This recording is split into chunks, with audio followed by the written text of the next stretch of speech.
এখানে আমার এখন মেকআপ চলছে। তো এটা আমার নাইটি পরা মেকআপ আর্টিস্ট। তো আমার হেয়ারটা করতে এসেছে, আর বাদ বাকি মেকআপটা আমি করেছি।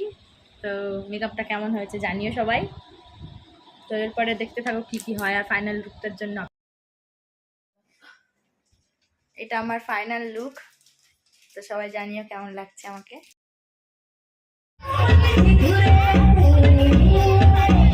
বাড়িটা তো দেখা